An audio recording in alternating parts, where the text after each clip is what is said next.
Bonsoir à toutes et à tous. Je vois beaucoup de visages familiers. Néanmoins, il m'a été donné des consignes extrêmement précises pour vous accueillir. Alors, bienvenue au LNE. Le LNE, qui est le Laboratoire national de métrologie et d'essai, une institution fondée en 1901 et placée sous la tutelle du ministère de l'économie et des finances en charge de l'industrie. Le LNE est le pilote de la métrologie française et c'est aussi une entreprise chargée d'une mission de service public en tant que laboratoire de référence en matière de métrologie, et il accompagne également les industriels dans leur stratégie de compétitivité et d'innovation. Nous sommes ici pour célébrer le 150e anniversaire de la signature de la Convention du Maître, un événement international dans le monde de la mesure, un événement fondateur de la métrologie moderne qui a abouti à la création du système international d'unité. À cette occasion, le LNE a décidé d'organiser une série de 11 conférences gratuites, ouvertes à toutes et à tous, et animées par des experts et des chercheurs du LNE et de ses partenaires. Chaque mois, les conférenciers exploreront une facette différente de la métrologie. L'histoire, la santé, l'environnement, le temps, l'échelle nano, la vie quotidienne, l'énergie, l'industrie, le numérique et le climat. Des flyers sont d'ailleurs à votre disposition dans cette salle. C'est une opportunité unique pour comprendre comment la métrologie, souvent invisible mais essentielle, répond aux défis de notre société. Le LNE invite chacun à plonger dans cette science qui garantit la fiabilité des mesures indispensables à notre vie quotidienne, à l'innovation et à la coopération scientifique internationale. Dans le domaine de la santé, qui est la question d'aujourd'hui, outre les activités de certification du GEMED, on peut connaître deux grandes thématiques phares du LNE, la biologie médicale et les rayonnements ionisants. Pour parler du domaine que je connais le mieux, à savoir la biologie médicale, je peux dire qu'un grand chemin a été parcouru au cours des 15 dernières années. Nous sommes arrivés avec une certaine modestie, nouveaux dans ce domaine, sous l'impulsion de personnes ici présentes dans cette salle. Et depuis, nous avons acquis des compétences nouvelles qui nous ont permis de positionner le LNE sur l'échiquier mondial. La mole, qui est une unité très abondamment utilisée en biologie médicale, a été la dernière unité définie. La métrologie en biologie est donc une métrologie relativement jeune. Mais depuis, de grandes avancées ont été faites, notamment par des collaborateurs ici présents. L'une d'entre elles, Amandine Boeuf, qui travaille depuis 7 ans maintenant dans le département de bioanalyse, a occupé des fonctions et des responsabilités croissantes. Elle a notamment encadré le groupe de travail sur les standardisations du dosage de la procalcitonine, un biomarqueur du sepsis. Elle s'occupe des thématiques en hormonologie et elle a l'immense privilège de coordonner un projet européen dont elle vous parlera avec plus de détails. Amandine, je laisse la parole.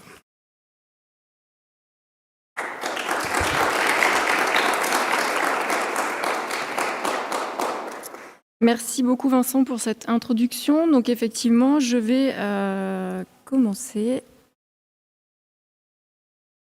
Pourtant correct ce petit problème. Donc effectivement, aujourd'hui, je vais essayer de vous emmener dans une des belles et nombreuses histoires que le LNE peut raconter. Et donc, on va voir ensemble comment, un petit peu en mode sous-marin, le LNE, il est présent dans notre quotidien et comment il... Ah, c'est bon. Et donc, comment, en fait, les actions du LNE sont impactantes et sont présentes dans notre quotidien. Donc, je vais vous présenter finalement une présentation sur les activités du département bioanalyse et comment les activités du LNE permettent d'améliorer la fiabilité dans le diagnostic de la santé humaine.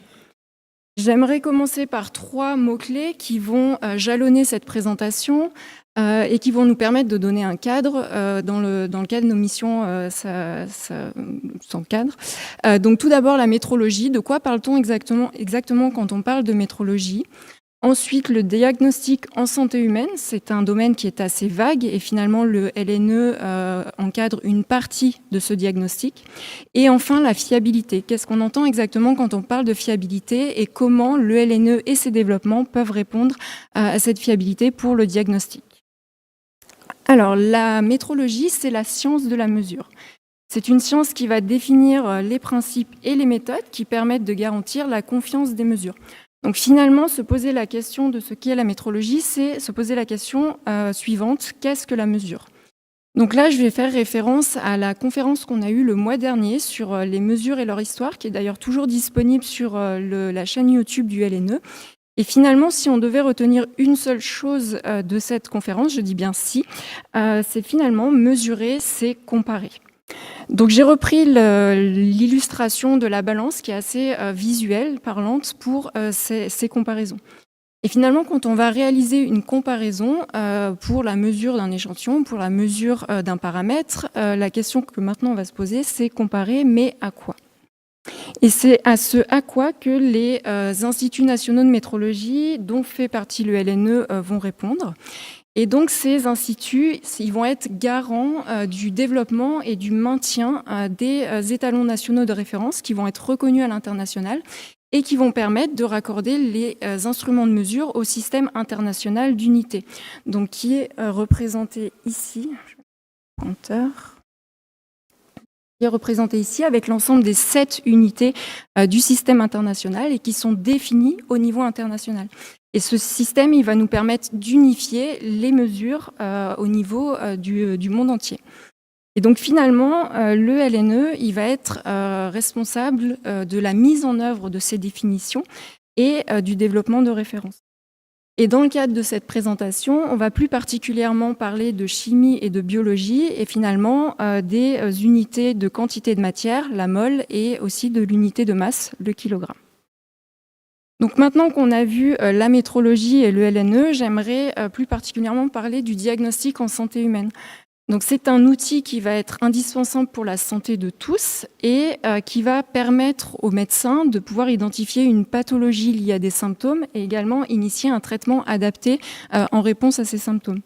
Donc je pense qu'on a tous déjà été dans un cabinet médical et les différentes étapes du diagnostic sont dans un premier temps un entretien entre le médecin et le patient où il va permettre d'avoir certaines informations sur d'abord les symptômes et ensuite l'historique du patient.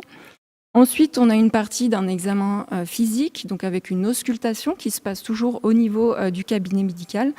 Et enfin, des examens complémentaires qui peuvent être réalisés en dehors du cabinet médical, donc par exemple l'imagerie, des tests génétiques ou des examens de biologie médicale.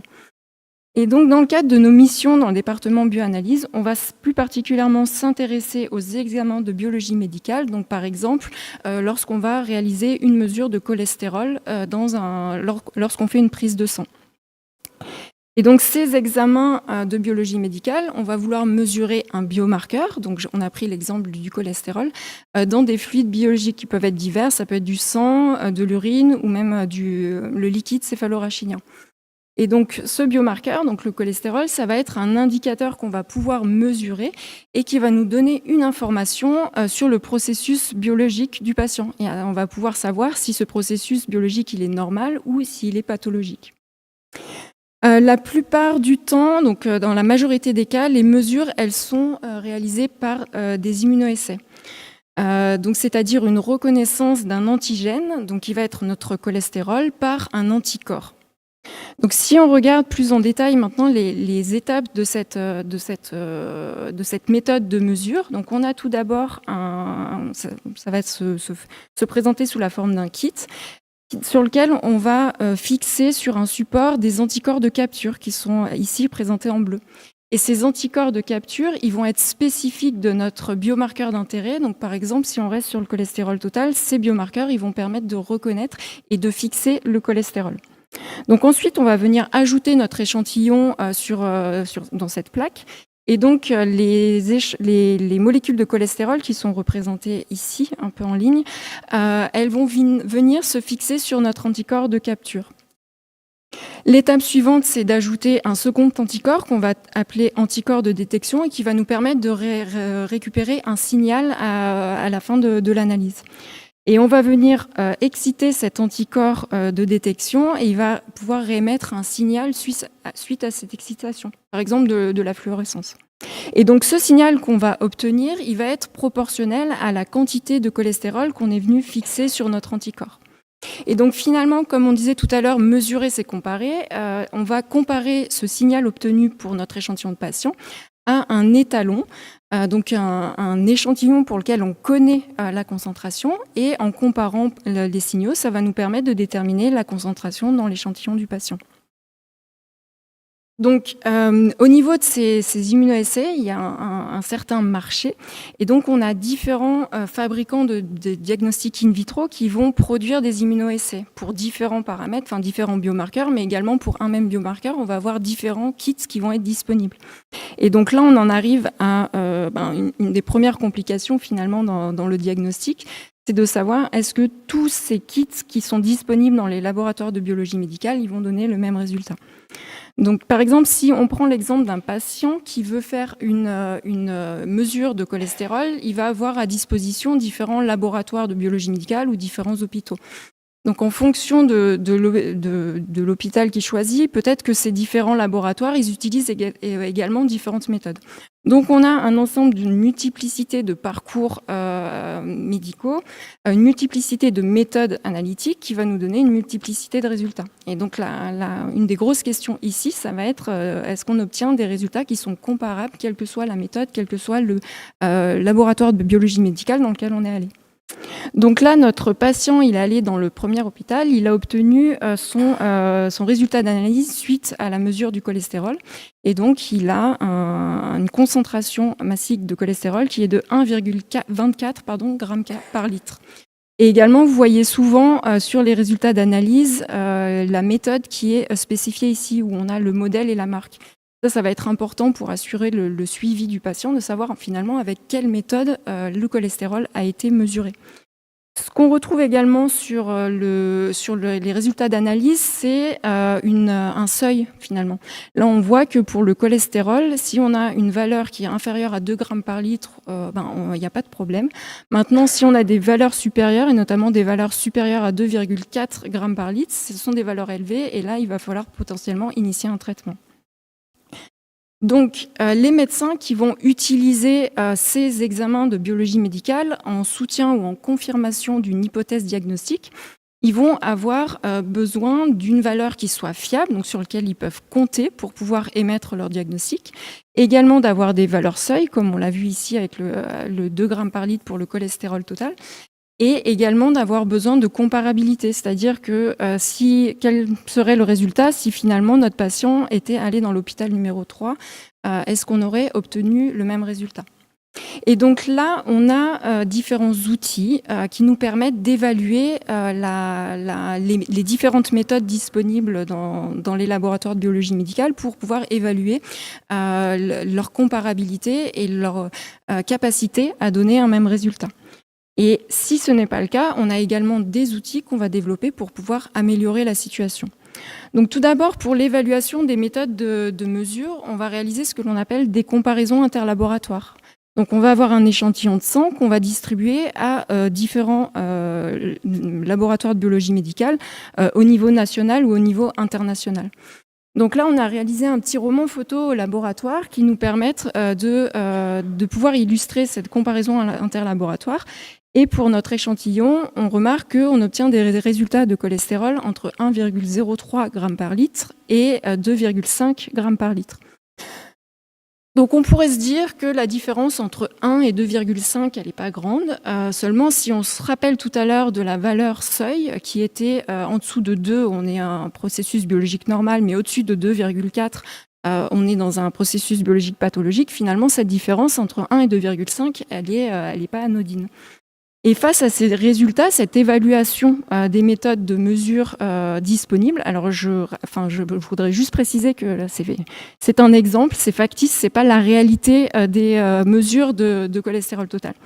Et donc, les médecins, face à de telles situations, ils vont se poser les questions de quelle confiance ils peuvent avoir dans les résultats d'analyse, quel diagnostic ils vont pouvoir émettre quand ils font des mesures sur cet exemple de cholestérol total, quel traitement ils vont initier, et puis quel suivi ils vont pouvoir faire pour le patient.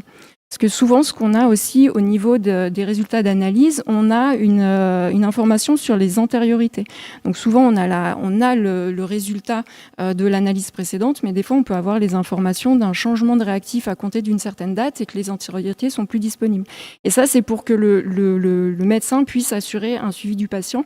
Et finalement, pourquoi on ne donne pas cette information-là? Si finalement, la méthode a changé et que la méthode, elle ne donne pas exactement le même résultat, on peut peut-être voir un décrochage au niveau du patient, mais il n'est peut-être pas dû à un problème au niveau de la santé du patient, mais plutôt un impact au niveau de la mesure. Donc c'est pour ça qu'on a souvent ces informations-là qui sont encadrées quand on va faire des analyses de sang. Donc là, dans ce cas-là, finalement, on voit qu'on a une forte variabilité des résultats sur un même échantillon. Donc là, on va avoir besoin d'outils pour pouvoir harmoniser les résultats de mesure et avoir plus de comparabilité entre les différentes méthodes, ce qui va augmenter notre confiance dans le résultat et finalement la qualité du résultat. Donc là, c'est là où on a le rôle des instituts de métrologie qui vont développer des références. Donc on voit ici Vincent qui nous montre, alors j'ai fait un zoom sur la partie importante, qui est un matériau de référence. Donc c'est par exemple ici un échantillon de sérum dans lequel on va avoir du cholestérol. On va rester sur cet exemple. Et donc ces matériaux de référence, ils sont définis par le vocabulaire international de la métrologie. Cela va être des matériaux qui sont suffisamment homogènes parce que finalement on a produit des dizaines de petits flacons comme celui-ci et on veut que la concentration soit la même dans tous les flacons et qu'il soit stable, c'est-à-dire que la concentration elle soit la même au fil du temps, c'est-à-dire qu'au bout de 5 ans on veut avoir le même résultat d'analyse sur cet échantillon-là. C'est également un matériau qui va être accompagné de ce qu'on appelle un certificat d'analyse et qui va nous permettre de spécifier la valeur, si on reste sur l'exemple du cholestérol total, la valeur de la concentration du cholestérol total, qui est ici de 3,61 millimoles par litre. Donc là, on est une différence par rapport à tout à l'heure où on était à une concentration massique en grammes par litre. Là, on a converti en molaires en millimoles par litre. Et on a également une incertitude de mesure associée. Donc ça va être une partie importante de notre travail, de définir les incertitudes de mesure. Alors ce n'est pas du tout négatif de parler d'incertitude, c'est justement une information qui va nous permettre d'estimer la confiance, la fenêtre de confiance qu'on peut avoir dans notre résultat. Parce qu'il y a toujours des petites variabilités quand on réalise nos mesures. Et on va prendre en compte tous les paramètres qui peuvent avoir une influence sur le résultat, qui peuvent induire une erreur sur le résultat. Et on va estimer ces incertitudes de mesure. Et donc là, on voit que finalement, si on avait un laboratoire qui mesurait notre échantillon, notre matériau de référence, s'il a une mesure entre 3,55 ou 3,67, finalement, il est en accord avec le certificat. Donc la méthode de mesure, elle est juste. On a également une nécessité de traçabilité pour ces matériaux de référence. Et donc, on va avoir dans un exemple plus précis de ce qu'on appelle la traçabilité et la chaîne de traçabilité. Alors, la chaîne de traçabilité, finalement, elle va partir de notre résultat pour le patient, donc notre résultat de cholestérol, qui va être réalisé en bas de la chaîne de traçabilité par les laboratoires de biologie médicale qui vont utiliser une procédure de mesure de routine qu'ils ont à disposition au laboratoire. Ces procédures de routine, elles sont développées donc par les fabricants de dispositifs médicaux de diagnostic in vitro qui, eux, vont avoir de façon intermédiaire différentes procédures de mesure qu'ils développent en interne pour lesquelles ils utilisent différents étalons qui vont leur permettre d'étalonner leur méthode et qui vont permettre de pouvoir comparer quand on va réaliser la mesure pour un échantillon donné.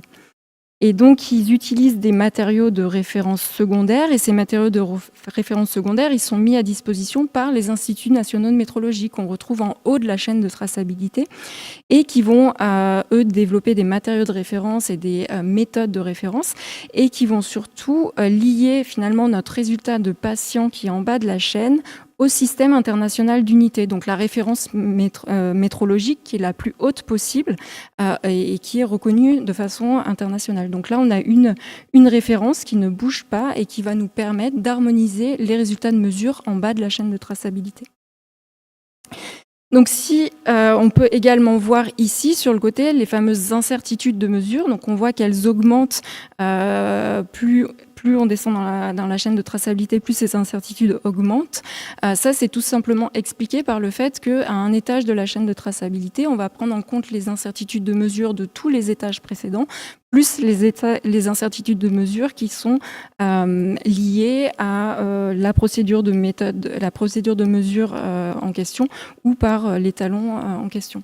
Et donc finalement, on voit que si on veut avoir une incertitude de mesure la plus petite possible au niveau du résultat de l'échantillon du patient, on a besoin d'avoir des incertitudes qui soient encore plus faibles au niveau des instituts nationaux de métrologie. Si on reprend notre exemple de tout à l'heure, notre matériau de référence, donc finalement, il se situe ici dans la chaîne de traçabilité. C'est un matériau de référence secondaire, c'est-à-dire que c'est un matériau en matrice. Donc là, c'est un échantillon de sérum et donc qui est équivalent aux échantillons qu'on va mesurer en bas de la chaîne de traçabilité. Et donc, la disponibilité de ces matériaux de référence, elle va nous permettre, comme je disais tout à l'heure, d'harmoniser les résultats et de faire en sorte que les résultats ici, quelle que soit la méthode utilisée au final, soient comparables. Donc nos activités au niveau du département de bioanalyse se situent ici. On va développer des matériaux de référence et des méthodes de référence donc dans diverses thématiques. Donc voilà un peu pour la partie contextuelle. Je vais maintenant parler plus d'exemples un petit peu plus pratiques et notamment des différentes activités de recherche qu'on mène au laboratoire. Donc dans un premier temps, différents exemples de thématiques sur lesquelles on travaille, les maladies cardiovasculaires, le diabète, le sepsis et les hormones. Des projets de recherche qui ont donné lieu à différentes thèses au niveau du laboratoire. Donc beaucoup de doctorants qui sont passés par le laboratoire, évidemment appuyés par le soutien de toute une équipe, alors passée et actuelle, qui font que tous ces travaux de recherche sont possibles. Donc, je vais maintenant parler plus en détail de 3 projets de recherche qui sont actuellement en cours au laboratoire et qui décrivent l'ensemble de nos activités. Donc, je vais commencer tout d'abord sur un projet sur les maladies neurodégénératives qui, lui aussi également, a donné lieu à des thèses, dont une est en cours, et différents projets, différents financements de projets européens et français. Donc, dans le cadre de ce projet, l'objectif il est de développer des matériaux de référence et des méthodes de référence pour le dosage de biomarqueurs de maladies neurodégénératives. Et on s'intéresse particulièrement à la protéine Tau, qui est une protéine qui va être responsable de la stabilité des microtubules. Et ces microtubules, elles vont être responsables de la structure de nos neurones. Et donc, lorsqu'on a une dégradation des neurones, on va avoir une dégradation des microtubules. Et finalement, cette protéine Tau, elle va devenir circulante dans notre organisme, c'est-à-dire qu'on va la retrouver dans le liquide céphalorachidien et elle ne sera plus au niveau du cerveau. Et donc, ça devient un biomarqueur qu'on va pouvoir mesurer dans le liquide céphalorachidien et donc avec un prélèvement par ponction lombaire. Donc, on a vu tout à l'heure les mesures qui sont utilisées dans les laboratoires de biologie médicale, les immunoessais. Nous, au niveau du laboratoire, on va utiliser des méthodes qu'on dit orthogonales et on va plus particulièrement utiliser la spectrométrie de masse. Seulement, donc, avec cette protéine Tau, finalement, c'est l'équivalent d'un très très long collier de perles. On ne va pas pouvoir l'analyser directement dans notre instrument, le spectromètre de masse, et donc on va avoir besoin de faire une préparation d'échantillons. Donc c'est ce qui est représenté ici. Donc finalement, notre protéine dans le liquide céphalorachidien, on va vouloir l'extraire de ce milieu qui est complexe, parce qu'il y a plein d'autres colliers de perles dans notre échantillon, et on va vouloir extraire celui qui nous intéresse, donc la protéine Tau. Et cette protéine, donc, elle est très grande, une masse très élevée, et on va pas, avec les instruments disponibles au laboratoire, on va pas pouvoir l'analyser directement. Donc on va réaliser une étape de digestion. Et finalement, on va couper cette protéine, ce long collier de perles, par des petits, en petits fragments, donc des petites portions de collier de perles. Et ce sont ces fragments qu'on appelle des peptides qu'on va analyser en chromatographie liquide, couplée à la spectrométrie de masse. Donc là, j'ai schématisé l'ensemble des peptides qu'on obtient.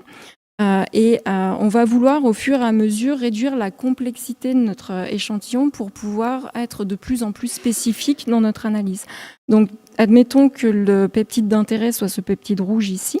On va tout d'abord avoir une étape de séparation de façon à ce qu'ils arrivent de façon séquentielle au niveau du spectromètre de masse. Et donc au moment où ils rentrent dans le spectromètre de masse, ils vont être transformés en ions. Et en fait, on va avoir une donnée qui va être importante pour nous, c'est le ratio masse sur charge de cet ion, qui vont nous permettre de le sélectionner dans une première partie de notre spectromètre de masse.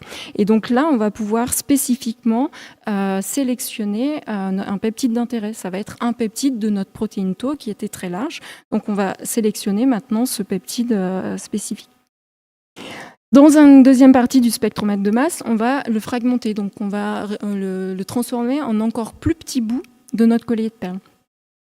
Et donc cette fragmentation, elle va elle-même être spécifique de notre peptide d'intérêt, et ensuite on va analyser l'ensemble des fragments obtenus. Et ça va nous permettre d'obtenir ce type de signaux, donc ici sur un chromatogramme, donc en fonction du temps, on va avoir un signal ici, le premier pour notre peptide d'intérêt, et qui va regrouper les signaux pour les différents fragments qui sont issus de ce peptide. Donc ici, on a vraiment différents niveaux de sélection entre la protéine initiale, qui est notre protéine d'intérêt. On va s'intéresser à un peptide spécifique de cette protéine et ensuite à des fragments aussi spécifiques de ce peptide. Donc on va avoir vraiment une méthode très spécifique basée sur des paramètres plutôt physiques, le rapport masse-surcharge dans notre cas. Et donc ici, ça va nous permettre de quantifier cette protéine Tau dans le liquide céphalorachidien. Donc comme tout à l'heure, on va utiliser des étalons, puisque mesurer c'est comparer, donc on va avoir des étalons qui vont nous permettre d'établir un modèle mathématique et qui va nous permettre d'obtenir, dans un échantillon donné, la concentration de la protéine Tau. Alors cette méthode, elle n'est pas du tout utilisée pour mesurer des échantillons de patients. On n'est pas en bas de la chaîne de traçabilité, on est en haut. Et elle va permettre de mesurer des matériaux de référence. Et donc c'est des matériaux de référence qui ont été produits au laboratoire. Et donc on en a produit 3 qui sont présentés ici. Et donc on peut voir avec les histogrammes en bleu les concentrations, les fractions massiques ici, en nanogrammes par gramme, qui ont été obtenues. Donc on en a une autour de 2,1. Une autour de 4 nanogrammes par gramme et une autour de 5,2 nanogrammes par gramme. Donc ça, ce sont nos résultats par spectrométrie de masse. Maintenant, on a également fait analyser ces matériaux par des immunoessais et c'est les points bleus qu'on voit ici avec le trait pointillé. Et on voit qu'on a une grande différence entre nos résultats de mesure à nous avec la méthode par spectrométrie de masse et les immunoessais. Donc là se pose la question finalement de la différence entre la différence entre ces deux méthodes de mesure. Et finalement, on va se poser la question, que mesurons-nous exactement avec ces deux techniques? Et on va se poser la question sur le mesurand, qui est un paramètre important pour nous en métrologie. C'est la grandeur qu'on va mesurer avec différentes méthodes. Donc si on revient sur notre protéine Tau, donc on a ici une représentation 3D de la protéine et en fait on se rend compte qu'on a différents sites de la protéine qui est toujours très, très grosse, qui sont ciblés par les différentes méthodes. Donc par exemple ici on va cibler, c'est la cible d'un premier immunoessai, ici d'un second immunoessai. Et finalement, notre méthode en masse, elle cible, un troisième site de la protéine. Et en plus de ça, comme je vous le disais tout à l'heure, ce site-là, on va le couper et on va l'extraire de la protéine, donc de la structure globale de la protéine. Donc on a vraiment des principes de mesure qui sont très différents et finalement des cibles au niveau de la structure de la protéine qui sont très différents. En plus de ça, s'ajoutent au fait différentes complexités supplémentaires. Donc la présence de 6 formes différentes de la protéine dans le LCR, ça peut être par exemple des formes tronquées. Et si la protéine elle est tronquée à ce niveau-là, finalement on voit bien que avec l'immunoassay le A, le premier, on ne va pas pouvoir détecter cette partie-là de la protéine. Donc, c'est ce qui peut expliquer certaines différences qu'on obtient entre les immunoassays et la méthode par spectrométrie de masse. En plus de ça, cette protéine, elle est phosphorylée. Donc, c'est des modifications post-traductionnelles qui sont normales au moment de la production biologique de la protéine. Et donc, on a ici, donc, si on regarde la protéine de façon linéaire, les différentes petites flèches, on ne voit pas forcément très bien, mais qui représentent des sites potentiels de modification. Et ici, avec des différents numéros, des sites qui ont été observés, donc de différences au niveau de la structure. Et ces différences, ces modifications au niveau de la protéine, ça peut amener des modifications structurales et finalement des impacts au moment de la reconnaissance antigène-anticorps. Et peut-être que avec une forme différente, l'anticorps ne va pas reconnaître la molécule, ou au moment de l'analyse par spectrométrie de masse, on a vu qu'on avait toute la préparation d'échantillons. Peut-être que on va avoir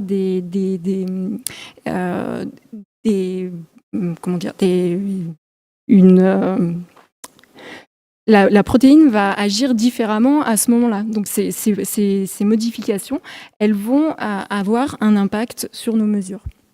Et donc là, on en arrive à un projet, le projet européen Neurobiostand, qui est financé par le programme européen Euramet, qui est actuellement en cours et pour lequel on va s'intéresser particulièrement à cette protéine Tau phosphorylée. Parce qu'il a été démontré que cette protéine est vraiment un biomarqueur spécifique de la maladie d'Alzheimer et elle est plus spécifique pour la maladie d'Alzheimer que l'est la protéine Tau qui était spécifique des maladies neurodégénératives en général. Et donc là, les objectifs de ce projet, c'est de transférer les méthodes de routine qui sont réalisées sur le liquide céphalorachidien au plasma, qui est un dérivé du sang et qui est donc une méthode de prélèvement qui est moins invasive, de développer des chaînes de traçabilité pour différentes formes phosphorylées, c'est-à-dire développer des méthodes de référence et des matériaux de référence comme on l'a fait pour la protéine Tau, et également de déterminer des valeurs seuil pour le diagnostic de la maladie d'Alzheimer, parce que ces valeurs seuil, il faut également pouvoir les mesurer. On a besoin d'avoir des mesures qui soient exactes pour pouvoir définir ces valeurs seuil. Donc on a vu avec notre protéine Tau donc finalement que c'était pas aussi facile de pouvoir les mesurer. Et donc si on revient à la structure des protéines, donc c'est le cadre d'un second projet au niveau du laboratoire. Donc c'est un ensemble d'acides aminés. Donc ce sont des petites molécules qui vont s'agencer ensemble pour donner la structure primaire de la protéine. Et donc cette structure primaire, les protéines, ce ne sont pas des séquences linéaires. Elles vont avoir une structure tridimensionnelle et un agencement dans l'espace. Et c'est ce qui va être la structure secondaire et tertiaire de la protéine. Et en plus de ça, les protéines, elles vont avoir un intérêt biologique, elles vont avoir une fonction biologique, différentes activités au sein de cette fonction. Ça va également dépendre de la quantité de la protéine et également des interactions qu'elle peut faire avec les autres protéines ou le milieu dans lequel elle se situe. Et donc, au niveau de la métrologie, donc on a établi des traçabilités à la mole ou au kilogramme pour des petites protéines, donc soit des peptides comme on a vu tout à l'heure, ou vraiment des protéines qui sont beaucoup plus petites que la protéine Tau qu'on a vue avant. Par contre, au niveau de la structure tridimensionnelle des protéines et de l'intérêt biologique des protéines, on n'a pas de référence disponible actuellement. Donc pas de traçabilité, ni à la quantité de matière, donc la mole ou le kilogramme, mais également j'ai ajouté 2 unités de mesure, parce que finalement, comme ce sont des structures tridimensionnelles, on pourrait à ajouter l'unité de longueur, parce qu'on va vouloir voir l'espace entre deux atomes, par exemple. Et également, comme ce sont des molécules qui sont dynamiques, qui bougent, la seconde va être également importante, l'unité de temps. Donc si on matérialise ça un petit peu avec des images, finalement, avoir la connaissance des acides aminés qui constituent notre protéine, ça nous donne des informations, des parties d'image, mais pour l'instant, on voit pas tellement à quoi ça ressemble. Avoir l'information de la structure primaire, ça nous permet déjà d'avoir une idée de l'image et on arrive à reconnaître la grandeur pour laquelle on est en train de parler. Avoir une information sur la structure tridimensionnelle, ça va nous ajouter une information supplémentaire donc de la couleur. Et enfin, de lier tout ça également à l'intérêt biologique, va nous permettre aussi de voir que notre image, elle n'est pas fixe et elle bouge.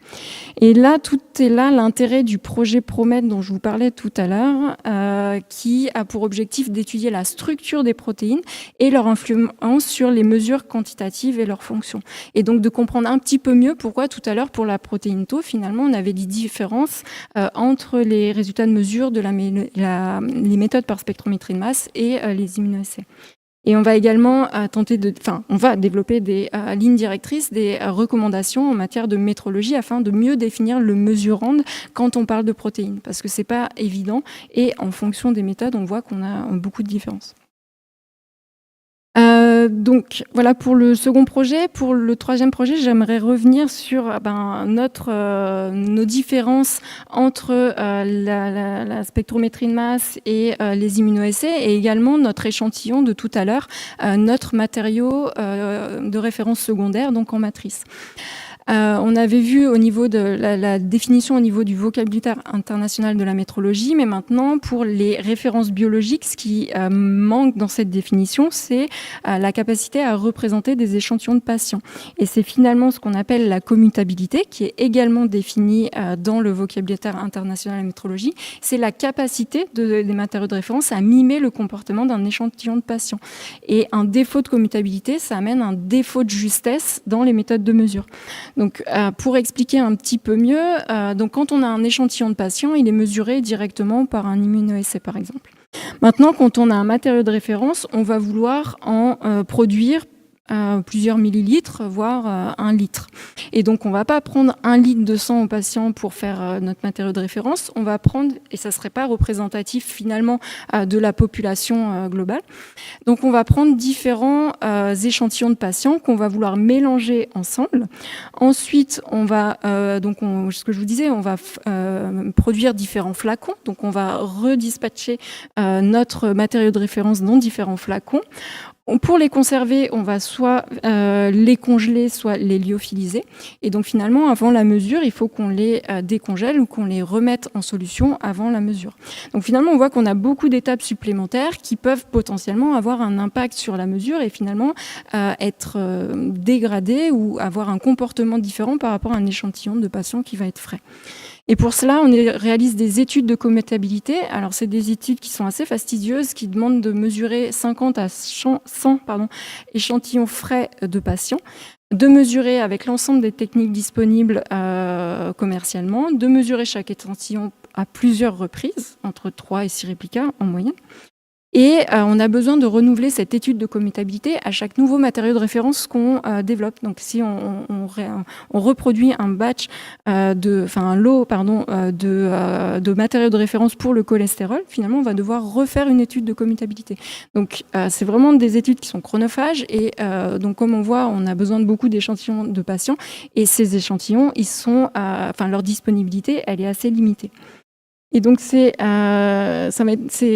l'objet du troisième projet de recherche qu'on a actuellement au laboratoire sur la commutabilité, dont l'objectif, il est d'identifier les principales causes qui affectent la commutabilité des matériaux de référence, d'identifier les matrices ou les formats de matériaux qui sont le plus appropriés à être commutables et donc à être comme des échantillons de patients, et enfin d'identifier les méthodes les plus efficaces et rentables pour réaliser des études de commutabilité. Donc pour conclure, j'aimerais revenir sur nos 3 mots-clés. Donc la métrologie, donc avec le LNE et les différents outils qu'il peut développer donc en termes de matériaux de référence et l'établissement de chaînes de traçabilité pour le diagnostic en santé humaine. Et donc ces outils qui sont développés, ils nous permettent d'assurer la fiabilité des méthodes de mesure en bas de la chaîne de traçabilité et finalement d'amener une qualité du résultat de mesure à différents niveaux donc pour l'ensemble du citoyen. Donc effectivement de rendre heureux et finalement plus qu'heureux, c'est confiant les médecins mais également les patients. Donc j'aimerais vous remercier pour votre attention. Je remercie également le LNE et le pôle chimie-biologie du département bioanalyse et l'ensemble des protagonistes qu'on a pu voir dans la présentation, sans qui tout ce travail et toute cette présentation ne serait pas possible, nos organismes de financement, notamment au niveau européen, Euramet. Et j'aimerais juste finir par dire que la métrologie en chimie, c'est pas uniquement la santé, c'est également des applications en environnement. Donc je vous invite à suivre la prochaine conférence du mois prochain sur la qualité de l'air et la qualité de l'eau, également au mois de juillet sur la vie quotidienne où nos collègues du département éthylométrie feront également des présentations. Et enfin, une conférence sur le climat en décembre qui va clôturer l'ensemble de ce cycle de conférences. Et donc voilà, j'en ai fini. Merci pour votre attention.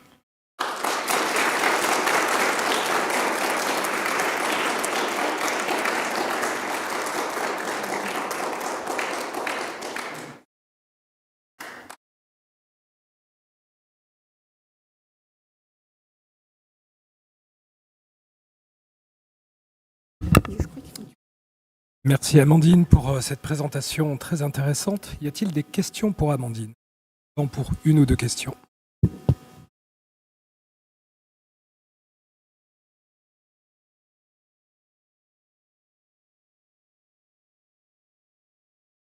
Bonsoir, merci pour cette présentation. Désolée pour la voix. Je voulais savoir à ce jour combien vous avez développé de matériaux de référence. Finalement, si on reprend, sur les différentes thématiques qu'on a présentées, l'ensemble des biomarqueurs qui ont été établis, ils ont quasiment tous une méthode de référence actuellement au laboratoire ou une méthode de référence candidate qui est peut-être pas encore, qui est pas encore reconnue. Mais au niveau du cholestérol total, du cholestérol LDL, HDL et des triglycérides, on a une méthode de référence reconnue par le JCTLM. Au niveau du glucose et de l'hémoglobine glyquée et la procalcitonine, on a une méthode de référence qui a été développée et qui n'est pas encore reconnue, mais on a des méthodes. Et actuellement, on est en train de développer au laboratoire une méthode de référence pour oestradiol, testostérone et aldostérone. Et évidemment aussi, du coup, la méthode de référence pour la protéine Tau dont on a parlé tout à l'heure. Si je devais te donner un chiffre exact, peut-être plus l'idée. Combien? Voilà, 16. La réponse était plus directe.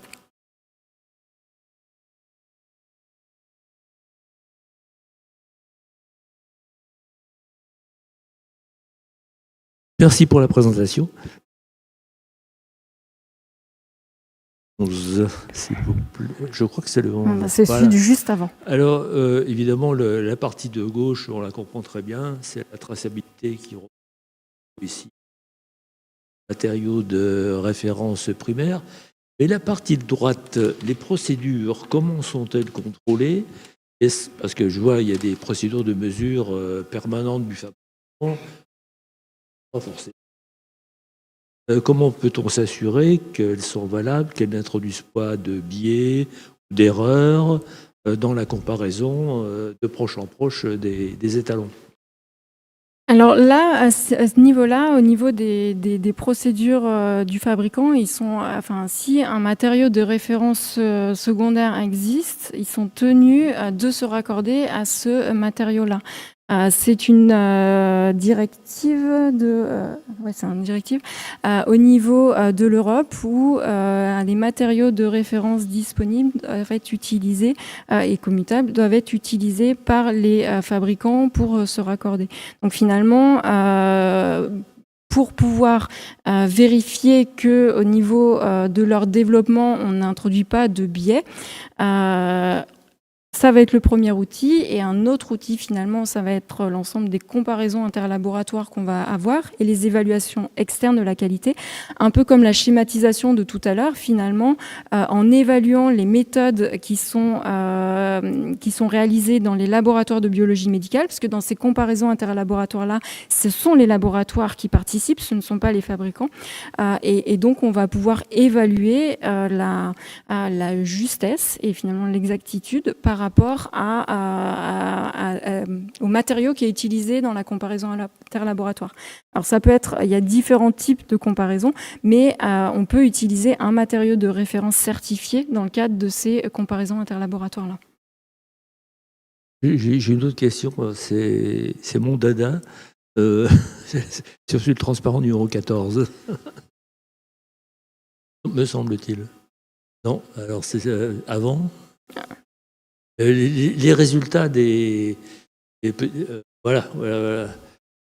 Alors je suis formellement, je suis pas sûr que vos résultats soient écrits de manière correcte. J'essaye de trouver 2.14 plus ou moins 0,18 nanogrammes par gramme, c'est, si on lit ça en ici, c'est 2,14 de je sais pas quoi, plus ou moins 0,18 nanogrammes, il aurait fallu mettre des parenthèses. Merci, Paul. C'est noté.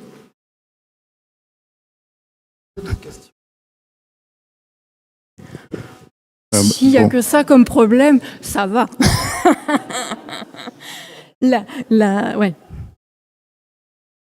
Oui, enfin bon, je vais peut-être pas en poser plusieurs, mais il y en a une qui me chatouille. C'est sur la slide, enfin la partie où on parle de la protéine tau. Vous avez choisi 3 types de protéines. Je me trompe? 3 types de protéines, c'est-à-dire? Ah, pour les... Voilà, ici, là. Si je dis pas de bêtises et de mémoire, T217 et T181, ça me dit quelque chose. Et il y en a une 3e sur laquelle j'ai vu ça dans un transparent. La question, c'est comment vous les avez choisis pour que ça soit pertinent. Et puis après, on voit, bon, il y en a des rouges, des bleus, toutes les couleurs, là. Et puis, il y a la 231. Voilà, c'est celle qui me manquait. 217 et 231. Comment vous les avez choisis pour considérer que finalement, elles vont servir au final, l'objectif, c'est quand même de trouver et des méthodes et des matériaux de référence, et puis aussi de trouver, je dirais, là où on parle du LCR, mais j'ai bien compris que la finalité, ça serait quand même de pouvoir faire ça sur des prises de sang directement. Est-ce que la communauté, elle est en communion, si je puis dire, sur le choix de ces protéines et du futur? Oui. Alors, ce qu'il faut savoir, c'est qu'au niveau du laboratoire, on ne fait pas de recherche ou d'identification de nouveaux biomarqueurs. Donc, c'est vraiment déjà pas forcément issu de nos propres recherches. Et l'exemple de ce projet, Neurobiostand, c'est vraiment un projet européen. Peut-être Chiara, qui pilote ce projet, voudra donner d'autres informations, qui va regrouper alors, des instituts de métrologie qui sont impliqués dans la mesure de protéines, mais également des hôpitaux et des laboratoires académiques qui sont vraiment des références en termes de maladies neurodégénératives. Donc la sélection de ces biomarqueurs spécifiques au niveau de la protéine phosphorylée, il a été fait en accord avec à la fois des cliniciens et des chercheurs au niveau des biomarqueurs de maladies neurodégénératives. Donc il y en a vraiment beaucoup, et on va également regarder l'intérêt clinique et l'intérêt biologique de ces différentes formes phosphorylées en tant que biomarqueur de la maladie d'Alzheimer. Donc là, c'est vraiment issu de projets de recherche d'identification de biomarqueurs, et également les retours qu'on a de ces groupes-là, mais également des cliniciens. qui sont tous partie prenante de ce projet européen-là. Merci.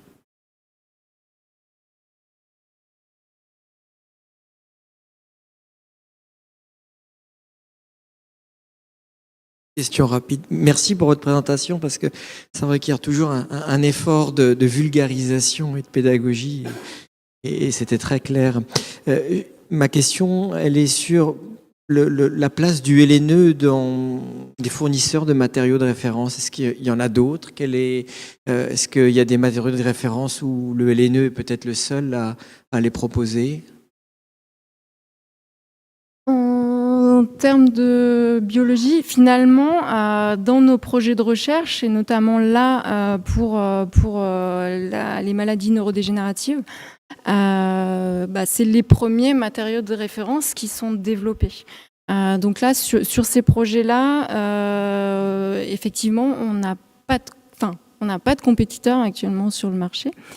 Également sur les thématiques sur le sepsis, on a développé des méthodes de référence candidate et des matériaux de référence.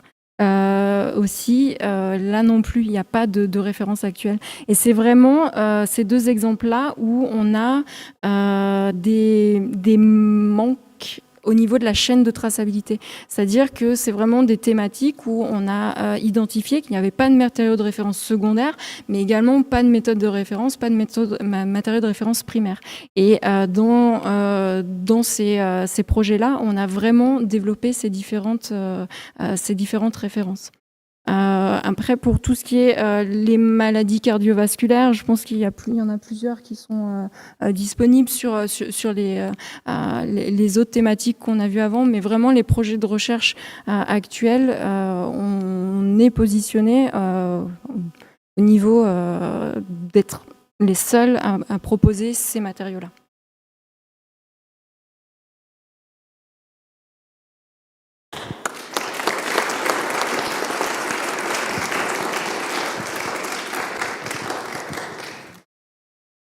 On va maintenant passer à une thématique très différente, qui est le rayonnement ionisant. J'ai le plaisir d'accueillir Jean-Marc Bordy, qui est directeur de recherche au LNHB, le laboratoire national Henri Becquerel. Jean-Marc a travaillé sur beaucoup d'aspects de la dosimétrie externe des rayonnements ionisants. D'abord sur la mesure des champs de rayonnement mixte neutrons-photons pour la dosimétrie des travailleurs au moyen de capteurs passifs et actifs. Il a ensuite travaillé sur la dosimétrie des travailleurs et des patients pour la radiothérapie et le diagnostic médical. Lorsque j'ai demandé à Jean-Marc de me fournir quelques lignes sur cette activité pour ne pas dire de bêtises, Jean-Marc a omis de préciser qu'il avait récemment reçu le prix de la recherche et je pense qu'il mérite toutes nos félicitations. Bravo Jean-Marc.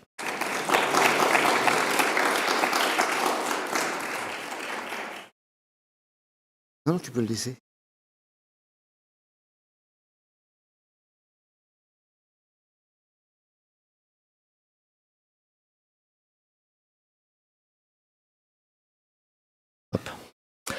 Merci pour cette introduction. Merci de m'avoir invité à faire cette présentation devant vous et aussi devant les collègues et amis qui sont certainement devant leurs ordinateurs. Donc, on va traiter là de l'utilisation des rayonnements ionisants pour le diagnostic et la radiothérapie. On va faire ça en 3 étapes. D'abord, une étape historique. Ensuite, une étape qui présentera les évolutions des matériels et des techniques qui sont mises au point. Et puis, puisqu'on est ici dans un endroit excessivement intéressant vis-à-vis de la métrologie, vis-à-vis des choses qui sont faites, on l'a vu tout à l'heure, pour la précision, on va terminer avec quelques notions de métrologie, de traçabilité et de contrôle. Et on fera aussi quelques comparaisons de différents niveaux d'exposition. D'un point de vue historique, en fait, tout a commencé en France et en Allemagne il y a 128 ans avec 2 découvertes majeures. La première par Wilhelm Röntgen qui réalisa la première radiographie d'une main vivante. Et il a fait ça avec les ancêtres de nos appareils de radiographie actuels. Ce qui veut dire que c'était la découverte des rayons X. Et puis la deuxième découverte très importante, elle a eu lieu à peine 3 mois après, c'était par Henri Becquerel, aussi en 1896. Il a eu l'idée, peut-être saugrenue, de développer des plaques lumière qui devaient être vierges. Elles étaient stockées dans un tiroir. Il a dit, je vais les développer. Et puis, surprise, elles n'étaient pas vierges. Alors, il a fallu trouver pourquoi. Et il a trouvé pourquoi. C'est parce qu'il y avait dans le même tiroir des sels d'uranium qui étaient stockés à proximité. Et ça a été la découverte de la radioactivité. Comme quoi, les coïncidences parfois et la réflexion amènent beaucoup de découvertes. Et puis, dès qu'il y a quelque chose qui est découvert, tout le monde commence à travailler dessus, on travaille beaucoup, on fait énormément de choses, on compte pas ses heures, ça, on connaît tous ça. Et puis, ce que ça représente quand même vis-à-vis des rayonnements ionisants, on le sait aujourd'hui, une exposition non négligeable. Et très rapidement, on a vu apparaître des effets biologiques. Et le premier de ces effets, c'était M. Grubet qui constate aux mains une étrange dermatite au cours des recherches sur les tubes, cathodiques à décharge. Puis John Daniel, à peu près en même temps, décrit de graves réactions cutanées apparues après une longue exposition aux rayons X. Henri Becquerel, aussi un petit peu plus tard, constate une rougeur sur la peau sous le gilet, dans la poche duquel il avait mis une source de rayonnement. Et puis aussi Pierre Curie, qui lui volontairement exposa son bras pendant 10 heures, et il a vu apparaître cette réaction cutanée semblable à un coup de soleil qui ne guérissait pas rapidement et seulement au bout de 4 mois. Cet effet qu'on mentionne là, c'est le premier effet déterministe, c'est-à-dire l'effet qui apparaît au-delà d'un certain seuil d'exposition au rayonnement ionisant. C'est un effet à court terme et ça apparaît avec une dose qui est colossale, qui représente 5 ou 6 Gray si j'utilise les unités d'aujourd'hui. Pour l'histoire aussi, c'est environ 300 fois supérieur à la limite d'exposition des travailleurs directement affectés aux travaux sur rayonnement ionisant. Ça vous donne une idée du ratio qu'il pouvait y avoir et de la façon dont on pouvait travailler, en ignorance complète de ce qu'on découvrait, puisque c'était la découverte naturellement des rayons X et de la radioactivité naturelle, précisons-le. Naturellement, quand on voit apparaître des effets non désirés, on se dit peut-être qu'on pourrait utiliser ces effets non désirés pour en faire autre chose et en faire une application thérapeutique. Et la première application thérapeutique, c'est le docteur Despeigne, qui a publié dans Lyon Médical en 1896 aussi, donc à peine 6 mois après la découverte. On va donner quelques mots. On dit « À partir du 4 juillet, je fis subir aux malades chaque jour 2 séances d'une demi-heure. Au bout de 8 jours d'un semblable traitement, je constatais une amélioration très notable. La tumeur a sensiblement diminué de volume. » On voit déjà apparaître ici une chose qui est toujours utilisée aujourd'hui, c'est le fractionnement des irradiations. Et ce fractionnement des irradiations, il est lié à un constat empirique. Et ce constat empirique, c'est que la cellule malade résiste moins bien que la cellule saine. On le voit sur le graphique qui est juste à côté, que je reprends sur cette nouvelle diapositive. Et aujourd'hui, on sait que c'est au moment de la division cellulaire que la cellule est le plus sensible au rayonnement et qu'aussi la cellule saine a des capacités de s'auto-réparer que la cellule maligne n'a plus ou a de manière amoindrie. Et ce qu'on voit sur ce graphique ici, c'est que finalement, en regardant l'effet sur la probabilité de contrôle tumoral, c'est-à-dire l'effet sur les cellules tumorales et l'effet sur les cellules saines de l'irradiation, on est susceptible, sur ce graphique qui est naturellement une représentation tout à fait, on va dire, voulue, c'est quelque chose de reconstruit, il est tout à fait possible d'avoir 50% de destruction du tissu tumoral alors qu'on n'a pas encore touché significativement au tissu sain. C'est un effet, donc c'est l'effet du fractionnement. Et l'effet du fractionnement, il apparaît ici, c'est-à-dire que si on fait de nombreuses fractions quotidiennement ou plusieurs fois par jour, on va avoir apparaître rapidement la diminution, l'élimination des tissus malades, une altération naturellement des tissus sains, parce que ce n'est pas forcément il n'y a pas d'innocuité vis-à-vis de cette exposition, mais qu'une fois que le traitement est fini, il y a une régénération des tissus sains et on revient à ce moment-là à une situation plus normale. Donc on a réellement soigné le malade en sauvegardant les tissus sains. Là, une autre utilisation, et cette fois-ci c'est la première utilisation de masse de la radiologie, c'est pendant la Grande Guerre où Marie Curie a mis en place 18 petites curies, c'était des voitures mobiles qui allaient au plus près du champ de bataille. Il y avait aussi 250 postes fixes, on la voit d'ailleurs ici au volant d'une de ces voitures, avec une représentation de ces voitures ici, où on reconnaît ici le générateur de rayons X, l'électricité, l'électronique de l'époque qui permettait d'obtenir une haute tension, le tout raccordé, c'est très réaliste, à la batterie. Mais par contre, ce qu'on voit aussi, et ce qui est un petit peu plus embêtant, c'est qu'il n'y a absolument aucune protection du praticien sous le patient. Et puis on voit aussi que l'appareil qui permet de visualiser, c'est un écran scintillant qu'il est tenu à la main, qu'on le tient au-dessus du patient, ça veut dire qu'on est en vue directe du faisceau pendant l'irradiation. Donc c'est un matériel rudimentaire qui fonctionnait bien, mais les personnes qui l'utilisaient étaient très très exposées. Et quand on dit que c'est très très exposé, ça veut dire qu'il va falloir commencer à mesurer le niveau d'exposition, savoir quel est l'index, l'indicateur qu'on va utiliser. Et l'indicateur, il a été défini en 1925, c'est ce qu'on appelle la dose absorbée. Et la dose absorbée, c'est une énergie absorbée divisée par une masse dans laquelle l'énergie a été absorbée. Ce sont donc des joules par kilogramme, on appelle ça des gray. Et c'est donc des unités dérivées du système SI. On n'est pas sur des unités de premier ordre au niveau du système SI. On a de quoi mesurer, donc on commence à dire c'est très bien, on va mesurer. On sait que qu'il y a des effets à seuil, c'est ce fameux érythème de la peau. On sait qu'ils sont sensiblement ou visiblement réversibles. Alors allons-y, on va étudier.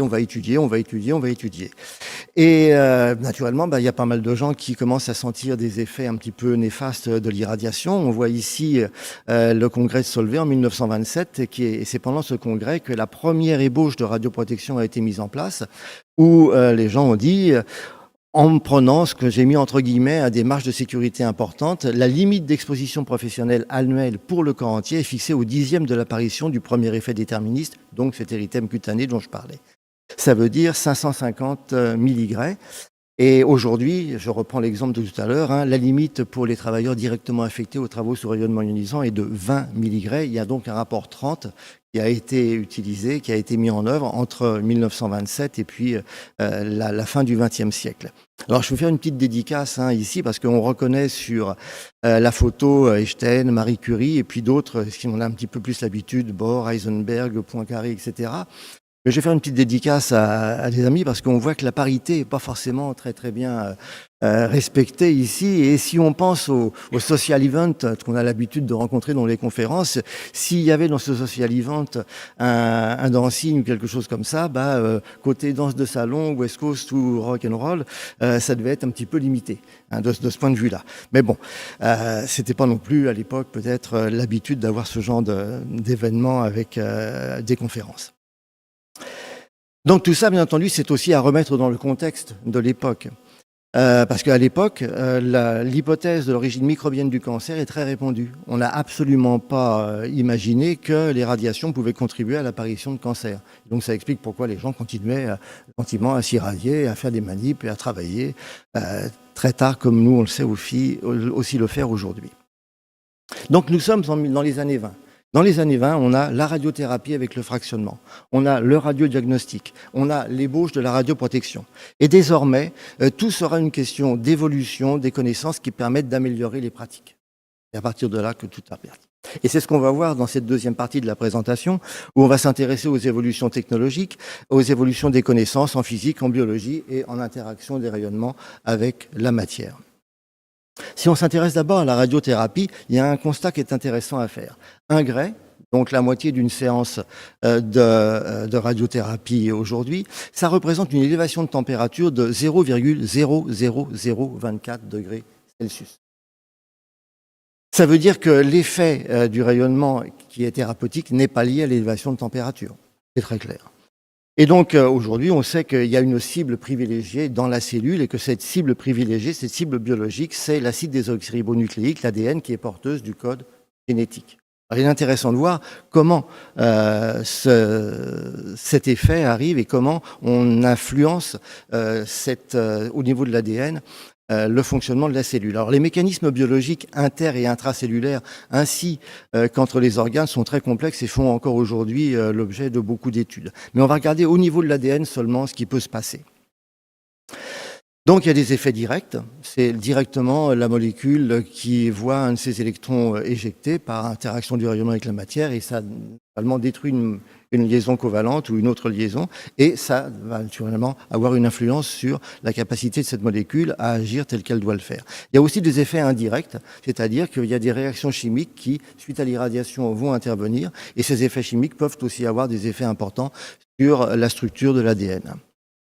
Et ces effets importants, c'est d'abord une cassure simple brin. Un seul des brins de l'ADN est cassé. Et ça, c'est quelque chose qui existe tout à fait dans les lésions spontanées, quotidiennes, pour une cellule. Il y en a entre 10 000 et 55 000 par jour sur une cellule. Et c'est réparé parce que la cellule sait s'auto-réparer si elle est en bon état.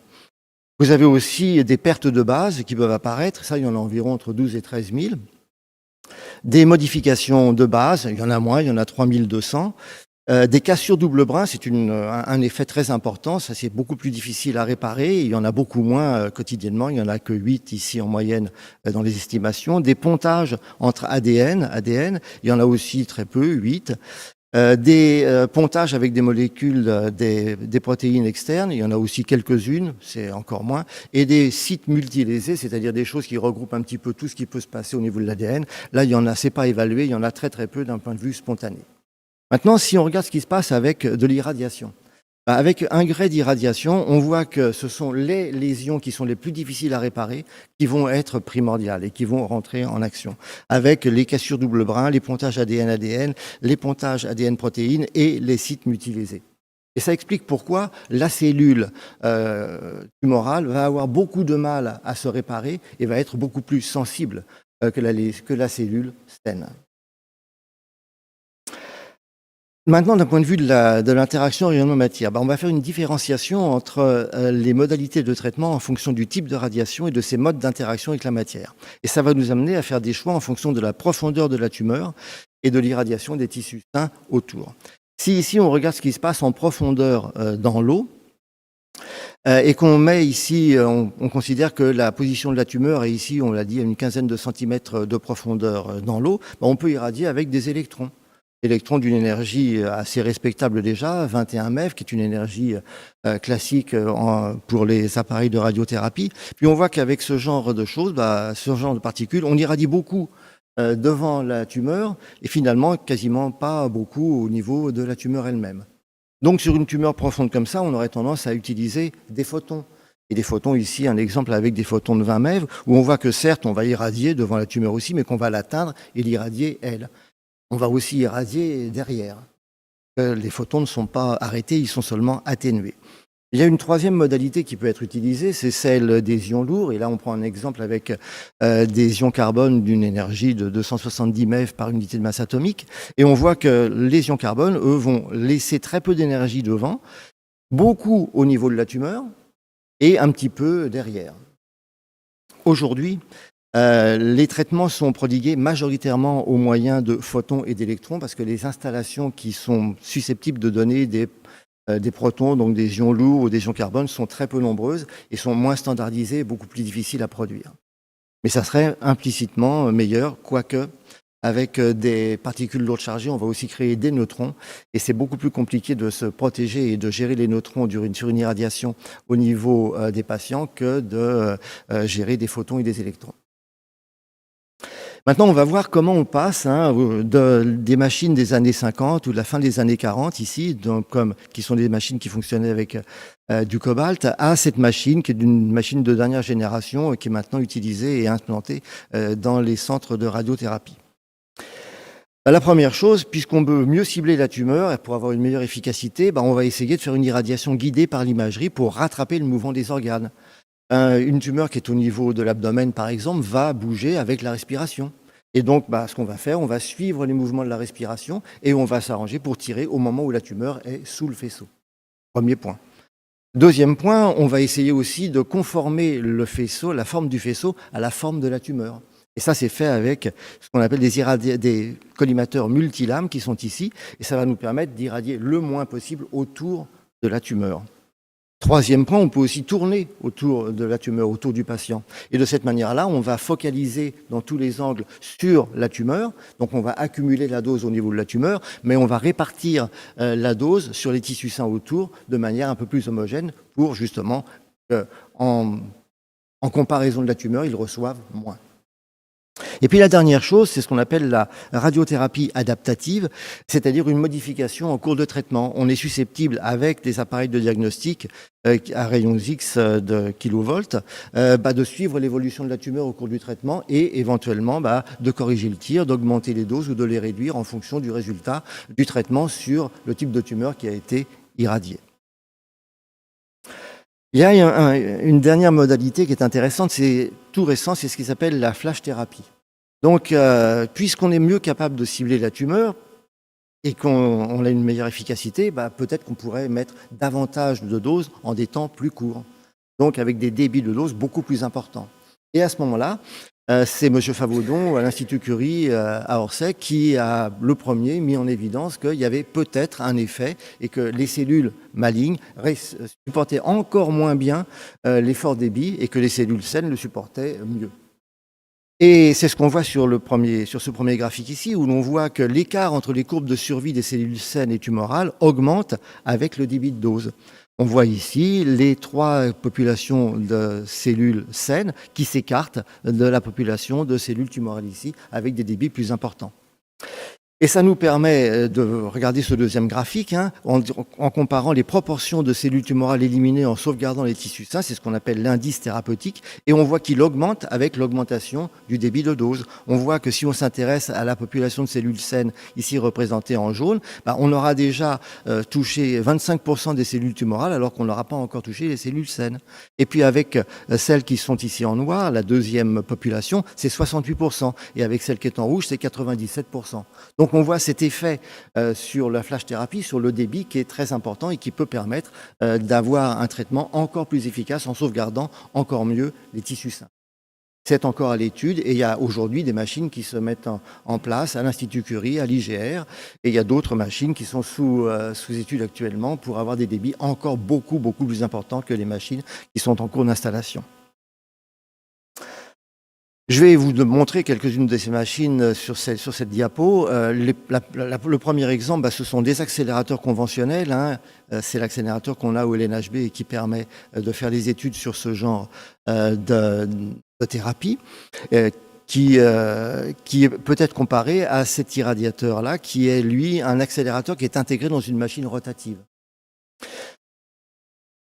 Le but, c'est d'avoir une conformation du faisceau à la forme de la tumeur et de faire une variation d'intensité en fonction de l'angle et donc en continu d'avoir une meilleure irradiation de la tumeur tout en préservant au mieux les tissus sains. Il y a d'autres machines encore plus évoluées. À ce moment-là, il s'agit de dire qu'on va avoir une application stéréotaxique avec un accélérateur qui est monté sur un bras articulé et ce bras articulé permet des orientations beaucoup plus libres que les machines précédentes. Et donc, ça permet éventuellement d'avoir des angulations qui permettent d'atteindre mieux la tumeur tout en sauvegardant les organes sains qui sont autour. On appelle souvent les organes à risque. Une troisième catégorie de machines, ça peut être d'avoir des faisceaux hyper fins, vraiment très fins, mais d'en avoir beaucoup. Auquel cas, on va avoir un foyer dans lequel les faisceaux sont collimatés. Et puis on va amener la tumeur et donc le patient sous ce foyer et de cette manière-là, on va irradier de manière encore plus précise. C'est ici un cas de radiochirurgie qui est donné pour la radiochirurgie intracrânienne. C'est plus facile à mettre en œuvre naturellement sur des organes qui bougent moins que des organes abdominaux. Si on s'intéresse maintenant au diagnostic, alors là on sort une vieille figure une vieille photo que beaucoup de gens ont déjà vue, qui est censée dater de 1898. Alors si on regarde de près cette figure, c'est un petit peu le jeu des 7 erreurs parce qu'on se rend compte que le cœur n'est pas forcément au bon endroit, que le cou est un petit peu allongé, que les bras sont un petit peu bizarres. Bref, c'est une photo qui a été un petit peu effectivement arrangée, c'est sûr. Mais ce qui est intéressant là-dessus, c'est de voir qu'on a les 2 éléments clés qui font le diagnostic, à savoir le générateur de rayons X qui est situé derrière la patiente et le système de détection qui est devant que nos collègues là sont en train de regarder de manière très attentive. Par rapport à ce que l'on a aujourd'hui, qu'est-ce qu'on a ? On a d'abord une meilleure reproductibilité de la quantité et de la qualité du rayonnement qui est utilisé. Ça, c'est une première amélioration importante. Et puis, d'un point de vue du système de détection, on est passé des écrans scintillants vers des films, voire des détecteurs silicium, et ces détecteurs ont une meilleure sensibilité. Donc, ils permettent d'irradier moins pour avoir une bonne qualité d'image. Et puis la dernière chose à laquelle on peut penser, c'est le traitement d'image et la reconstitution des images qui permet de passer de la 2 dimensions à la 3 dimensions, et donc d'avoir des choses beaucoup plus précises à observer. Et tout ça, ça contribue à l'optimisation de l'exposition pour obtenir une image qui permette un diagnostic fiable avec le moins de rayonnement possible. Quelques exemples d'appareils qui sont utilisés aujourd'hui. Le premier, celui-ci, on l'a, je pense, tous déjà vu au moins une fois, c'est celui qui permet de faire une radio pulmonaire ou éventuellement, si on a fait des bêtises, regarder s'il y a une fracture ou une cassure sur un os. Il y a aussi naturellement derrière le scanner. Le scanner, qu'est-ce que c'est ? Le scanner, c'est un appareil qui permet de faire de multiples radios sous de multiples angles et avec une reconstitution mathématique d'avoir une image en 3 dimensions de l'intérieur. Mais c'est pas tout, parce qu'on peut aussi faire de la fusion d'images avec les images IRM, qui ont une sensibilité différente, qui n'utilisent pas le rayonnement ionisant, et c'est une complémentarité de ces 2 images qui permettent d'avoir des vues beaucoup plus claires du diagnostic que l'on peut faire. Il y a des examens un petit peu plus spécialisés, celui de mammographie ici et celui du panoramique dentaire ou de la radio dentaire qu'on a là. Et puis il y a une dernière chose qui est un petit peu mixte, qui mélange à la fois l'intervention et les rayons X, c'est la radiologie interventionnelle, la chirurgie sous rayons X. C'est-à-dire qu'en permanence, ou de manière saccadée, on va exposer le patient, on va avoir son image sur un écran et le chirurgien va être capable de guider son mouvement, de guider son intervention en étant beaucoup plus précis qu'en ayant juste ses yeux pour guider son geste thérapeutique. Si je devais m'arrêter à la dosimétrie externe, je m'arrêterais là, mais c'est pas tout. C'est pas tout, parce qu'il y a effectivement ce qu'on appelle la dosimétrie interne et les expositions internes. Et ça, c'est ce qui se passe en médecine nucléaire et en radiothérapie. Certes, elles sont beaucoup moins utilisées parce que plus difficiles à mettre en œuvre, mais c'est quelque chose qui a un très gros potentiel. Pour ça, il faut choisir un produit à injecter au patient, et ce produit se fixera ou sera fixé sur la tumeur. Alors, en diagnostic, ça veut dire qu'il va falloir utiliser des produits faiblement radioactifs pour localiser les cellules malignes. Ça s'appelle la scintigraphie, la tomographie par émission de positons, en abrégé la TEP. Et un exemple qu'on peut donner, c'est l'utilisation du fluor 18. Le fluor 18, il est fixé sur un sucre. On met le sucre dans le corps, c'est un marqueur. Et les cellules malignes consomment plus d'énergie que les cellules saines. Et donc le sucre va préférentiellement aller se fixer sur les cellules malignes. Et en regardant où a été fixé le fluor 18, on va avoir une information sur leur localisation. Vous avez un autre exemple ici qui est donné avec un autre produit qui est du technétium 99, où l'on voit une image où on met en évidence des métastases osseuses sur les os du bassin de patient. Si je m'intéresse à la thérapie maintenant, on va faire en sorte soit que le rayonnement soit émis au contact de la tumeur, donc on va amener la source dans le corps par un acte chirurgical, ou alors on va injecter un produit qui va amplifier l'efficacité de l'irradiation externe. Ça s'appelle la nanothérapie. On voit que c'est très difficile à mettre en œuvre parce qu'il faut avoir naturellement, en fonction de la tumeur, de sa nature et de sa localisation, il va falloir faire le choix du produit radioactif. Le type et l'énergie, avec ce type et l'énergie du rayonnement qu'on va utiliser, le choix du vecteur, il devra avoir une affinité avec la tumeur, mais toujours avec derrière l'idée de réduire l'exposition des tissus sains au maximum en ciblant au mieux les cellules malignes.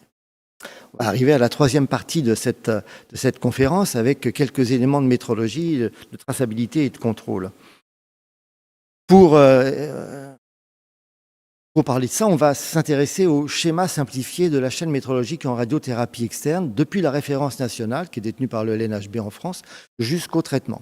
Donc, qu'est-ce qu'on a au LNHB ? On a des champs de référence, donc des installations qui permettent de produire les mêmes champs que ceux qui sont utilisés pour le diagnostic et pour la thérapie. Sur ces champs, on va faire des mesures avec des appareils que nous mettons au point qui permettent des mesures absolues, donc sans étalonnage, et ça donne lieu à l'établissement de nos références nationales. Et avec ces champs de rayonnement et ces valeurs de référence, on va étalonner un dosimètre de transfert, c'est le dosimètre qui appartient au service de radiothérapie, qu'il nous envoie pour étalonnage et qu'il va ensuite utiliser.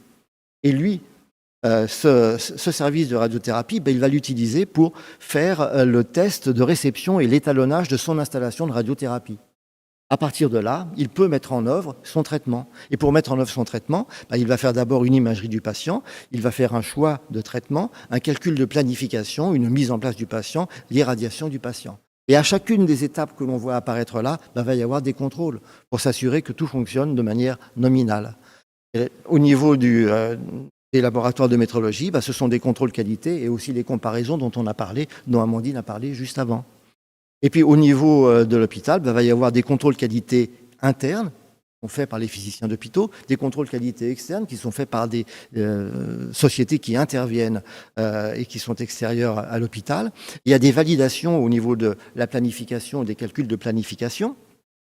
Et vous avez aussi les contrôles qu'on appelle de dosimétrie in vivo et de dosimétrie de transit qui permettent de s'assurer tout au long du traitement que celui-ci est bien prodigué et éventuellement, s'il y a eu un souci, de corriger le tir et de faire en sorte qu'il soit à la fin correctement prodigué. On va finir avec quelques éléments de comparaison qui sont intéressants. Ça, c'est une diapo dont je me suis inspiré, qui est un schéma de la Commission de sûreté nucléaire canadienne. D'abord, qu'est-ce qu'on voit? On voit qu'en haut, les plus fortes doses, ce sont les doses qui sont délivrées pour des séances de radiothérapie. Une séance, classiquement, c'est 2 gray. Et il y a une trentaine de séances pour un traitement, donc ça fait 60 gray à peu près. En France, ce sont des chiffres de 2023. On a en gros 433 000 nouveaux cas de cancer qui sont détectés par an. Et chez les hommes, c'est 245 000, c'est principalement la prostate. Chez les femmes, c'est 187 000, c'est généralement aussi principalement le sein. Si on compare ces degrés, ici, aux limites de dose pour les personnes qui peuvent réaliser des tâches en situation d'urgence, on voit que c'est 0,5 au lieu de 2 ou au lieu de 60 pour un traitement complet. C'est déjà beaucoup, beaucoup moins, naturellement. Si on fait aussi une comparaison, on va un petit peu plus loin, ce qui se passe dans la station orbitale, là où l'atmosphère ne nous protège pas du rayonnement cosmique. Annuellement, en moyenne, les astronautes qui travaillent en orbite reçoivent 150 milligray, 150 millisieverts.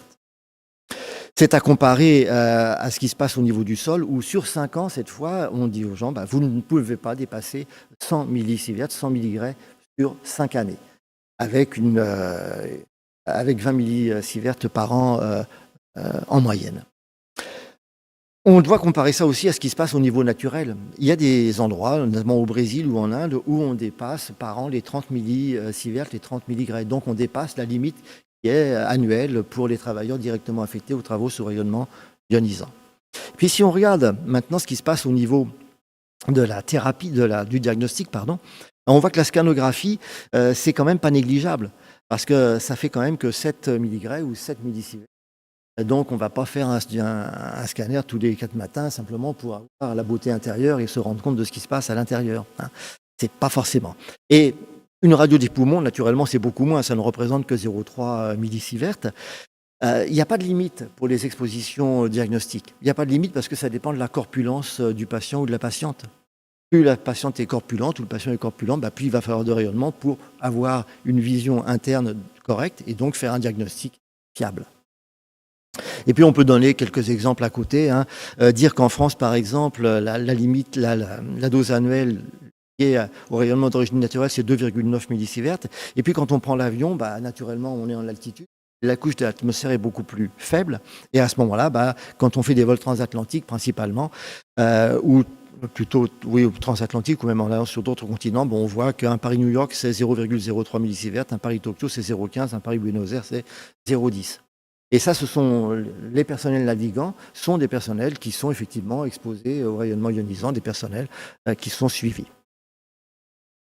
On va terminer sur cette dernière diapo maintenant avec quelques éléments de comparaison par rapport aux expositions médicales et aux expositions d'origine naturelle. Donc on voit que l'exposition d'origine naturelle, je l'ai dit, en France en moyenne, sur le territoire, ça dépend naturellement de l'endroit où on se trouve, mais c'est 2,9 millisieverts ou milligray d'origine naturelle. Les origines d'origine médicale, on n'est qu'à 1,6 millisieverts. C'est loin d'être négligeable malgré tout. Si on regarde comment les actes diagnostiques se répartissent, on voit que la radiographie conventionnelle, les poumons, l'os, etc., ça représente 54%, alors que la radiologie dentaire représente presque 34%. Donc ce n'est pas du tout anodin vis-à-vis du nombre d'actes qui est fait.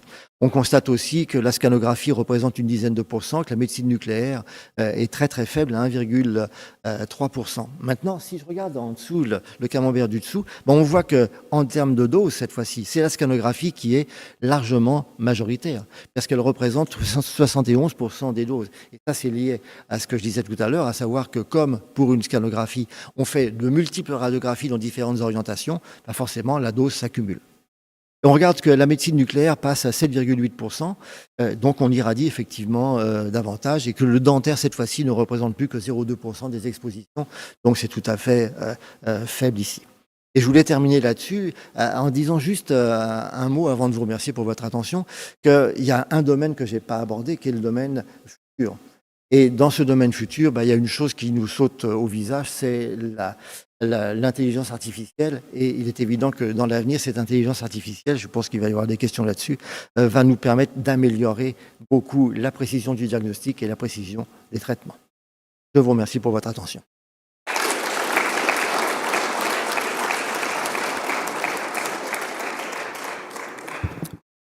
Merci beaucoup Jean-Marc pour cette présentation passionnante.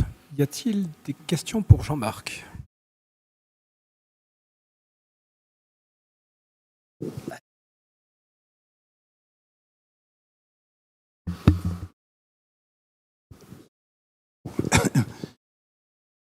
Tu as suggéré qu'on parle de l'IA, mais en fait, non, je vais pas. Sur l'IA, j'aurais préféré la poser à Amandine. Quand elle nous a montré les poissons, la révolution. Non, il y a une question, on va dire, purement d'unité. Joyeusement, tu es passé des joules par kilo au grès, et puis finalement, tu nous parles que de sievert. Ouais. Tu peux nous expliquer? Alors, le but de cette conférence, c'était de parler des applications médicales. Quand on parle d'applications médicales, on reste au niveau du grès. On passe au niveau du sievert à partir du moment où il s'intéresse aux expositions de radioprotection, donc aux expositions stochastiques, aux effets stochastiques. Et à ce moment-là, on ne peut plus rester sur une grandeur qui est des joules par kilogramme, donc simplement une énergie divisée par une masse. On doit intégrer dans le raisonnement l'effet du rayonnement sur le réacteur biologique. Et pour tenir compte de ça et tenir compte des effets stochastiques, on doit introduire effectivement des facteurs de pondération qui n'ont pas d'unité. Donc c'est toujours des joules par kilogramme. C'est pour ça que je pouvais switcher un petit peu entre les deux. Mais on a changé le nom pour ça justement dire qu'on s'intéressait à des problèmes de radioprotection et non plus des problèmes d'exposition, de diagnostic ou des expositions de thérapie. On appelle ça le sievert. Est-ce qu'on peut dire que, parce que finalement, par rapport, je fais un parallèle avec ce que je connais mieux, les degrés Celsius et puis le Kelvin. Le Kelvin, on sait, c'est le système international. Finalement, là, comme on est sur des grandeurs dérivées, pourquoi on ne parle pas de joules par kilo? Et même, je dirais, le joule, il faudrait l'exprimer autrement encore. Alors, il y a peut-être une raison à ça. On peut peut-être le mettre, cette diapo-là, voilà. Sur celle-là, ça peut effectivement se voir. Là, effectivement, comme tu le dis, on a des grès, on a des sieverts, on a des millisieverts, on a un petit peu tout qui est mélangé là-dessus. Les échelles sont complètement différentes en ce qui concerne la radiothérapie, en ce qui concerne la radioprotection. La radiothérapie, c'est l'effet déterministe. C'est tuer la cellule maligne en sauvegardant le tissu. Dans l'effet stochastique, c'est pas un effet à seuil, à savoir qu'il pourra apparaître 10 ans, 15 ans après, ou un jour, 10 jours après, on ne sait pas.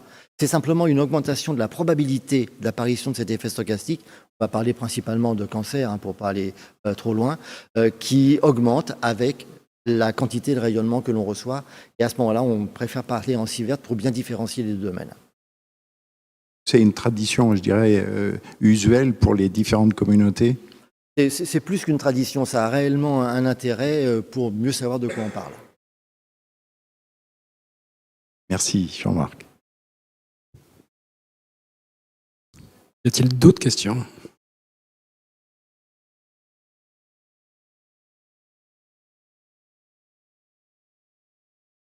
Pour les radiothérapies, la finesse du faisceau, l'ordre de grandeur, c'est quoi? Alors, oui. Et revenir sur la diapo.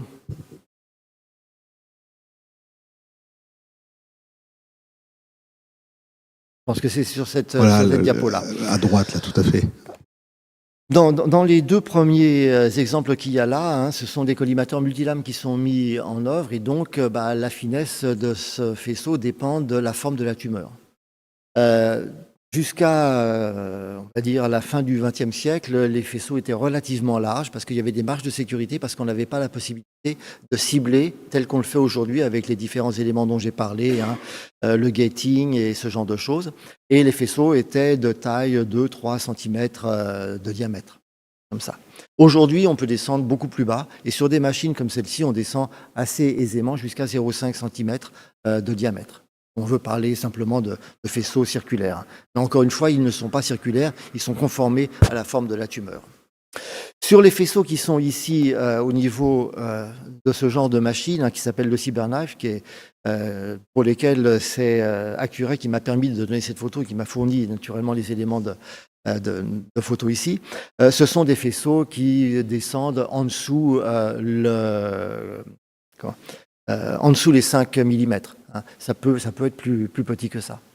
Et pour le troisième exemple, c'est encore plus petit, parce que cette fois-ci, on va s'intéresser, c'était l'exemple qui était donné ici, à la radiochirurgie intracrânienne, donc avec une tumeur qui est censée peu bouger. Et à ce moment-là, on peut ouvrir les faisceaux qui sont des faisceaux millimétriques qui peuvent être superposés à l'endroit précis où la tumeur se trouve. Et merci.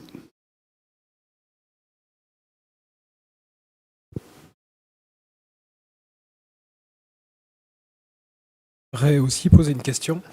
Jean-Marc, on entend beaucoup parler d'immunothérapie. Est-ce que on parle de thérapie complémentaire? Est-ce que c'est des approches différentes? Alors, il y a trois façons de traiter. Il y a la chimiothérapie, les rayons et les thérapies de type immuno, ce genre de choses. Tout ça, c'est complémentaire. Aujourd'hui, on a environ 60% des patients qui sont traités en totalité ou partiellement avec de la radiothérapie. Et on considère, même peut-être plus que ça aujourd'hui, peut-être plus que 60%. Et on considère que la radiothérapie est un élément essentiel du traitement. Mais à lui tout seul, il ne peut pas tout faire. En tout cas, dans de nombreux cas. Et à ce moment-là, les immunothérapies, les chimiothérapies sont des éléments complémentaires qui permettent d'aller cibler les cellules tumorales et de les attaquer sous un autre angle.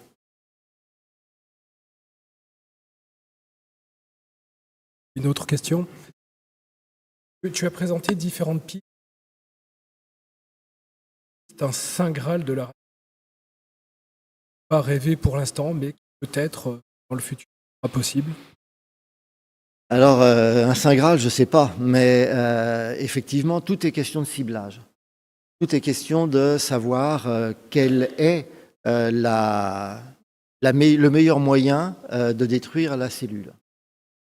Finalement, quand on utilise de la radiothérapie, on utilise quelque chose qui, certes, est très fin, le rayonnement c'est très fin, ça tape à un endroit précis, encore faut-il taper au bon endroit quand on l'utilise naturellement, mais ça ne traite pas le fonctionnement de la cellule, on dira au quotidien.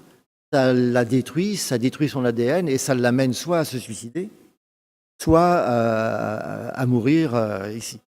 Si on avait, et ça c'est peut-être effectivement l'avenir, les moyens avec les connaissances biologiques de mieux comprendre la genèse du cancer, à ce moment-là, on pourrait peut-être traiter d'un point de vue biologique beaucoup plus efficacement. Et ça serait effectivement beaucoup, beaucoup mieux. Ça éviterait les effets éventuellement iatrogènes, donc non voulus, au niveau de l'irradiation.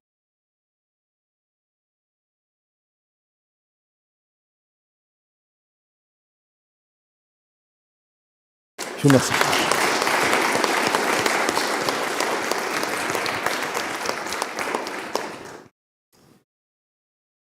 Et je vous remercie à mon tour d'avoir assisté à ces conférences. J'espère, comme moi, que vous avez appris beaucoup de choses.